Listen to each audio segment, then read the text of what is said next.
오늘 우리에게 주시는 하나님의 말씀은 스가랴 8장 1절에서 17절까지 말씀입니다.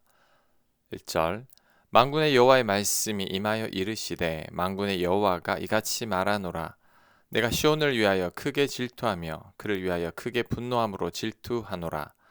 여호와가 이같이 말하노라. 내가 시온에 돌아와 예루살렘 가운데 거하리니 예루살렘은 진리의 성읍이라 일컫겠고 만군의 여호와의 산은 성산이라 일컫게 되리라. 아멘.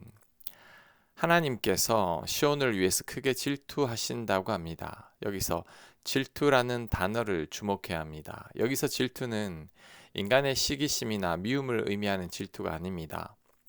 성경에서 말씀하시는 하나님의 질투는 자신의 백성을 향한 맹렬한 사랑이고 포기하지 않는 사랑을 의미합니다.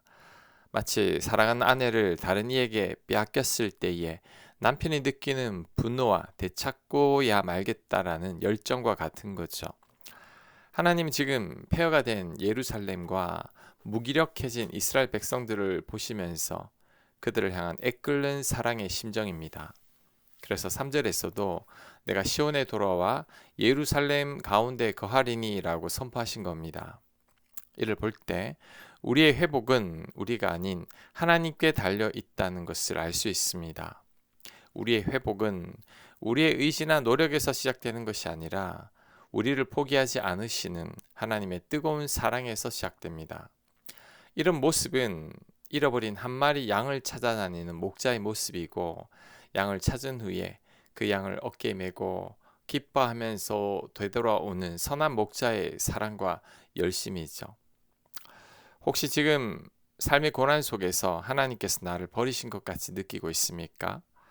내 삶이 다 끝이 난 것 같아서 절망 가운데 있습니까? 오늘 본문의 하나님을 기억해야 합니다. 하나님은 나를 질투하실 정도로 사랑하십니다. 낙심한 나를 일으키시기 위해 친히 찾아오십니다. 이런 열심이 바로 나를 향한 하나님의 사랑입니다. 4절 만군의 여호와가 이같이 말하노라. 예루살렘 길거리에 늙은 남자들과 늙은 여자들이 다시 앉을 것이라. 다 나이가 많으므로 저마다 손에 지팡이를 잡을 것이요 그 성읍 거리에 소년과 소녀들이 가득하여 거기에서 뛰놀리라. 만군의 여호와가 이같이 말하노라. 이 일이 그날의 남은 백성의 눈에는 기이하려니와 내 눈에야 어찌 기이하겠느냐. 만군의 여호와의 말이니라.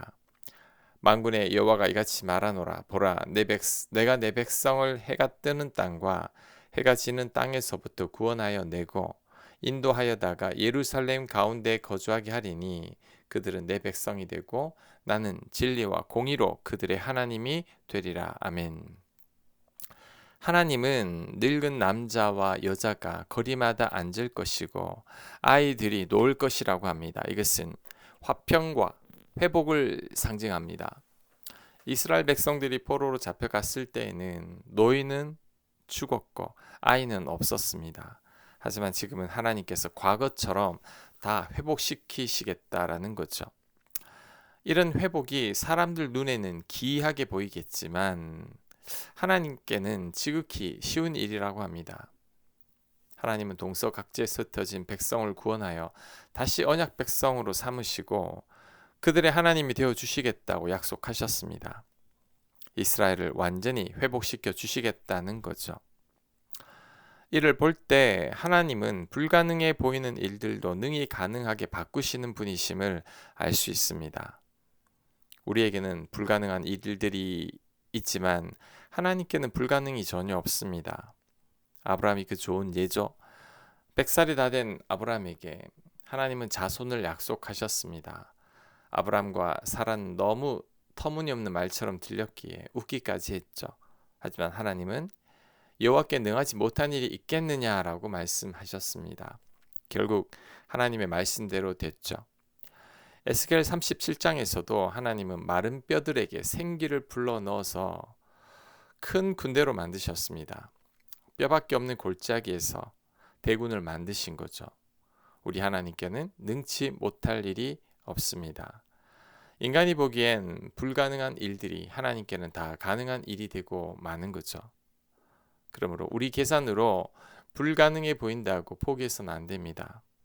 하나님은 예루살렘 거리에 웃음을 회복시키셨듯이 오늘날 우리들의 삶에도 웃음을 회복시키실 것이고 눈물의 골짜기를 찬양의 골짜기로 바꾸실 겁니다. 그러니 우리는 내 능력이 아닌 하나님만을 의지하고 전적으로 하나님만을 신뢰하면 됩니다. 그럴 때 우리들도 하나님의 놀라운 역사를 보게 될 것입니다. 9절 만군의 여호와가 이같이 말하노라. 만군의 여호와의 집 곧 성전을 건축하려고 그 지대를 쌓던 날에 있었던 선지자들의 입의 말을 이날에 듣는 너희는 손을 견고히 할지어다. 이날 전에는 사람도 삭슬 얻지 못하였고 짐승도 삭슬 받지 못하였으며 사람이 원수로 말미암아 평안히 출입하지 못하였으니 내가 모든 사람을 풀어 서로 치게 하였느니라. 만군의 여호와의 말씀이니라. 이제는 내가 이 남은 백성을 대하기를 옛날과 같이 아니할 것인즉 즉 곧 평광의 씨앗을 얻을 것이라. 포도나무가 열매를 맺으며 땅이 산물을 내며 하늘은 이슬을 내리리니 내가 이 남은 백성으로 이 모든 것을 누리게 하리라. 유다 족속과 이스라엘 족속아 너희가 이방인 가운데서 저주가 되었었으나 이제는 내가 너희를 구원하여 너희가 복이 되게 하리니 두려워하지 말지니라.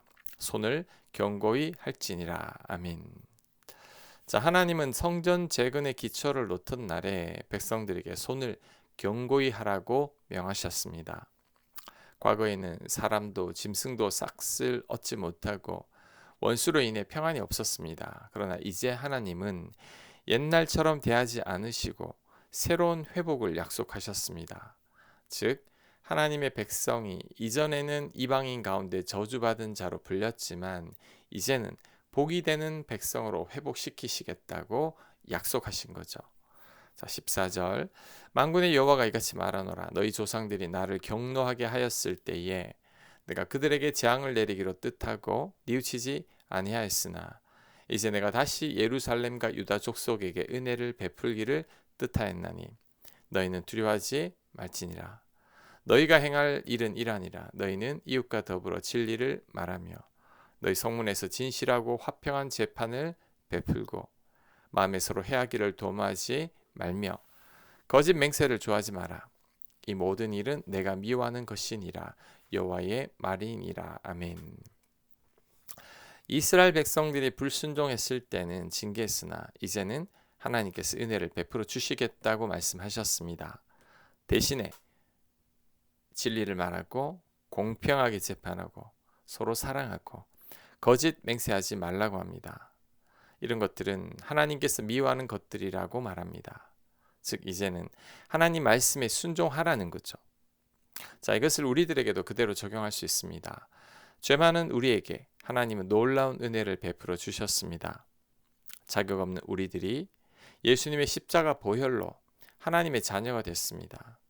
이는 우리의 의가 아닌 전적인 하나님의 사랑과 은혜 덕분이죠. 이런 우리에게 하나님께서 요구하시는 것은 이제는 하나님 백성답게 살라는 겁니다. 이전에 죄된 모습은 다 버리고 새로운 피조물로 살라는 거죠. 이제는 하나님 말씀에 순종하고 예수님께서 주신 새 계명대로 예수님께서 우리를 사랑하신 것 같이 우리도 서로 사랑하라는 겁니다. 이런 삶이 결코 쉽지 않다는 것은 압니다. 하지만 우리에게 베푸신 하나님과 예수님의 은혜를 생각하면 이제는 당연히 하나님의 뜻대로 살아야 합니다. 왜냐하면 우리가 엄청난 사랑과 은혜를 경험했기 때문이죠. 이제는 그 사랑과 은혜를 보답하는 마음으로 살아야 합니다. 집 나갔다 돌아온 탕자는 다시는 아버지 뜻을 거스르지 않을 겁니다. 다시 유산을 달라는 말은 하지 않을 겁니다. 왜냐하면 아버지 사랑을 경험했기 때문이죠. 아버지 사랑을 알기에 이제는 예전처럼 살아갈 수가 없는 겁니다. 하지만 그 형은 아버지 사랑을 경험하지 못했죠. 그러니 아버지께 불만이 가득했던 겁니다. 또한 사랑하면 사랑하는 사람의 뜻대로 살고 싶어지는 것이 인간의 본성입니다. 누군가를 사랑하면 그 사람이 원하는 대로 하고 싶고 그 사람이 원하지 않는 일은 하고 싶지 않습니다. 사랑하니까 그런 거죠. 이것을 사도 요한은 이렇게 말씀했습니다. 요한복음 14장 15절입니다. 너희가 나를 사랑하면 나의 계명을 지키리라. 사랑하면 지키고 싶어지는 겁니다. 요한복음 14장 21절입니다. 나의 계명을 지키는 자라야 나를 사랑하는 자니. 예수님 사랑하면 계명을 지키게 되어 있는 거죠. 하나님 말씀에 대한 순종은 하나님의 사랑을 아는 만큼 합니다.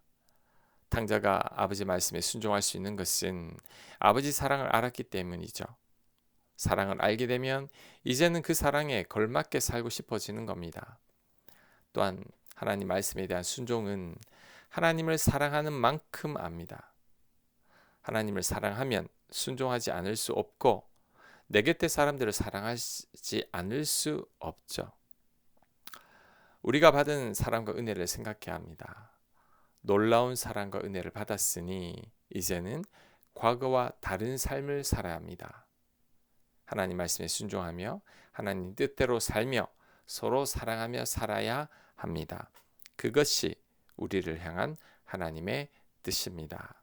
아멘. 하나님, 놀라운 사랑을 받은 우리들이니 우리 또한 사랑하게 하시고 하나님의 은혜를 경험한 우리들이니 우리 또한 늘 감사하며 살게 하여 주시고 아버지 뜻대로만 살게 하여 주시옵소서. 예수님 이름으로 기도합니다. 아멘.